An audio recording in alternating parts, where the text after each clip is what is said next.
So it's getting close to the end of the year and I'm starting to think what my favorite films of the year will be. And to be honest, there hasn't been a ton of stuff come out that I have been overly stoked about.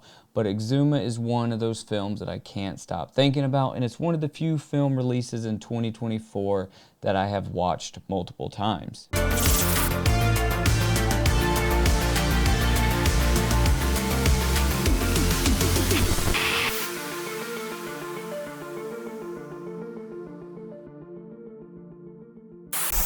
How's it going, creeps? Welcome back to Cinema Creep. Cinema Creep is a place where we discuss, dissect, and review all things vile, disgusting, and downright terrifying in the world of horror cinema. And tonight is no exception because we're going to be talking all about the film Exhuma. And before I get too far into this review, I want to apologize in advance to any Korean viewers or Korean-speaking viewers because I know I'm going to butcher the names here. And I'm trying my best, but I'm a product of the broken American education system after all. So, sorry guys, I'm trying to figure it out. Exhuma is a film that on the surface seems like just another pissed off ghost story, where an ancient demon is released by a group of careless mortals poking around where they shouldn't be. But not this one. This one goes way deeper than that, and way harder, I promise you. Exhuma is a ghost story, but it is also so much more. It touches on ancient rituals, shamanism, and family loyalty and traditions. After a wealthy Korean's newborn son becomes ill, they uncover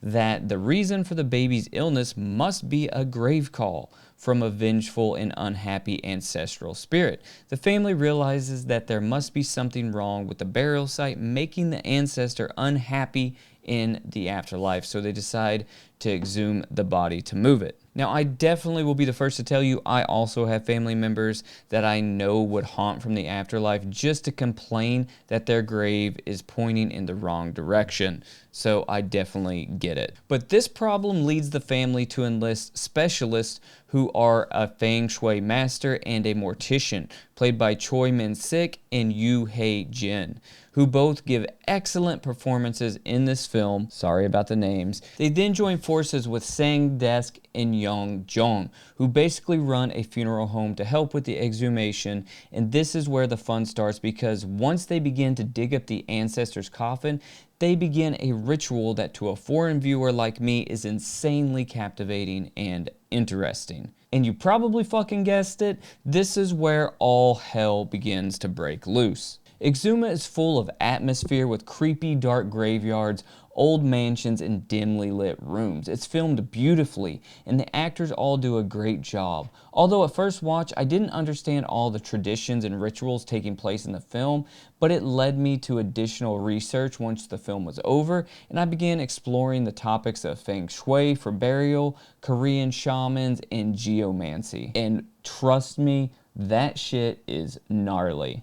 Exhuma made an old story new again. Most importantly, it made it interesting. The only downfall to this movie, I think, is the long run time of 2 hours and 14 minutes. I would have liked to see it under the 2-hour mark, with maybe trimming out some of the fat in the second act. The special effects were rad, and really, honestly, one of the only other few things that I didn't like about the film was after they take the coffin and they drop it off and it gets opened by a dwindling idiot janitor and releases the evil spirit, I feel like the time between them digging up the coffin and the time it gets open just takes way too long. And if we could have cut out that portion of the film, it would have trimmed a lot of that fat. However, that is more of a personal preference, and some stories can be told in 90 minutes. Overall, this is a must-see in my opinion, and I'm going to rate it 4 out of 5 creeps. And it is honestly one of my favorite movies I have seen in 2024. Korean horror hardly ever disappoints, and this one is another big one for them. So don't forget to let me know how many creeps you would rate Exhuma down in the comments, and let me know what your favorite Korean horror film is while you're down there. Also, don't forget to check the description for cool ways to help support the Cinema Creep channel. Last but not least, don't be a chud, and like the video if you liked it, and don't forget to subscribe so you don't miss any more horror content. And that's it. Stay creepy, and I'll see you guys on the next one. See ya.